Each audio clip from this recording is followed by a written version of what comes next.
ಇದು ಬಿಡ್ದಿ ಟೌನ್ಶಿಪ್ ವಿಚಾರವಾಗಿ ಭೂ ಸ್ವಾಧೀನ ಕೈ ಬಿಡಬೇಕು ಅಂತ ಹೇಳಿ ನಿನ್ನೆ ಪ್ರತಿಭಟನೆ ಮಾಡಿದ್ದಾರೆ. ನಗರ ಡಿಸಿಯವರು ನಮಗೆ ಕೊಟ್ಟಿದ್ದಾರೆ. ಜೊತೆಗೆ ಏನಂದ್ರೆ ಡಿ.ಕೆ. ಶಿವಕುಮಾರ್ ಮತ್ತೆ ಡಿ.ಕೆ. ಸುರೇಶ್ ಅವರೇ ನಿನ್ನೆ ಇಡೀ ಪ್ರತಿಭಟನೆಯಲ್ಲಿ ಟಾರ್ಗೆಟ್ ಆಗಿದ್ರು. ಇಲ್ಲಿ ನೋಡೋ ಎಲ್ಲ ಹಂತದಲ್ಲೂ ಕೂಡ ಎಲ್ಲೊಂದು ಕಡೆ ಸರ್ಕಾರಿ ಭೂಮಿಯನ್ನು ಕಬಳಿಕೆ ಆಗುತ್ತೆ, ಮತ್ತೆ ದೊಡ್ಡ ಮಟ್ಟದಲ್ಲಿ ವ್ಯವಹಾರ ಮಾಡ್ತಾ ಇದ್ದಾರೆ. ಇಡೀ ಪ್ರತಿಭಟನೆ ಯಾರು ಆರೋಪ ಮಾಡಿದವರು?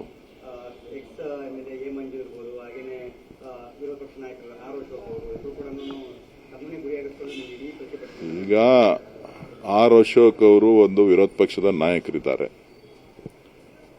ಎಲ್ಲ ಮಾಹಿತಿಗಳನ್ನ ಪಡೀಲಿಕ್ಕೆ ಅವರಿಗೆ ಅರ್ಹತೆನೂ ಇದೆ, ಯೋಗ್ಯತೆನೂ ಇದೆ. ಅದಿಲ್ಲ ಅಂತ ಹೇಳಿದ್ರೆ ನಾನು ಅದಕ್ಕೆ ಮಾಹಿತಿಯನ್ನ ಕೊಡ್ತೇನೆ.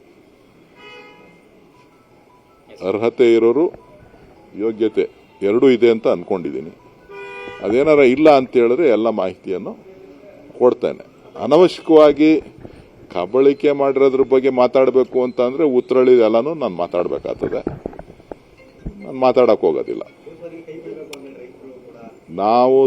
ನಾವು ಯಾವುದು ಭೂಸ್ವಾಧೀನ ಪ್ರಕ್ರಿಯೆ ಮಾಡಿಲ್ಲ. ಹಿಂದೆ ಏನ್ ಮಾಡಿದ್ರು ಕುಮಾರಸ್ವಾಮಿ ಅವರು, ಅದು ಮುಂದುವರೆದ ಭಾಗ. ಕುಮಾರಸ್ವಾಮಿ ಅವರು ಮಾಡಿದಂತ ಅವರ ಆಶಯದಂತೆ ಏನು ಉಪನಗರಗಳ ರಚನೆ ಆಗಬೇಕು ಅಂತ ಹೇಳಿ ಅವರ ಸರ್ಕಾರದ ಅವಧಿನಲ್ಲಿ ತೀರ್ಮಾನ ಆಗಿ ಅದನ್ನ ನೋಟಿಫೈ ಮಾಡಿದ್ರು.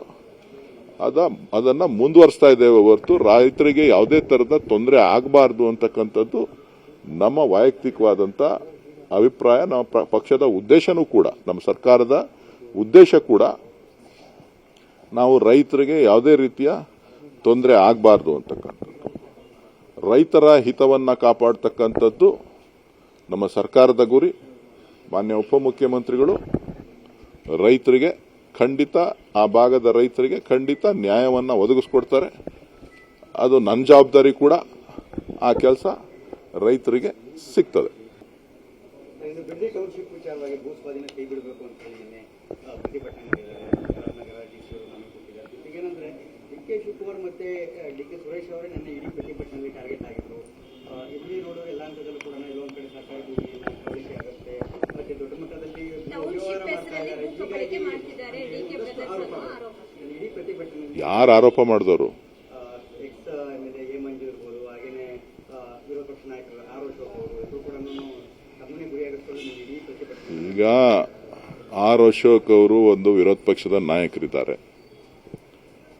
ಎಲ್ಲ ಮಾಹಿತಿಗಳನ್ನ ಪಡೀಲಿಕ್ಕೆ ಅವರಿಗೆ ಅರ್ಹತೆನೂ ಇದೆ, ಯೋಗ್ಯತೆನೂ ಇದೆ. ಅದಿಲ್ಲ ಅಂತ ಹೇಳಿದ್ರೆ ನಾನು ಅದಕ್ಕೆ ಮಾಹಿತಿಯನ್ನ ಕೊಡ್ತೇನೆ. ಅರ್ಹತೆ ಇರೋರು, ಯೋಗ್ಯತೆ ಎರಡೂ ಇದೆ ಅಂತ ಅನ್ಕೊಂಡಿದ್ದೀನಿ. ಅದೇನಾರ ಇಲ್ಲ ಅಂತ ಹೇಳಿದ್ರೆ ಎಲ್ಲ ಮಾಹಿತಿಯನ್ನು ಕೊಡ್ತೇನೆ.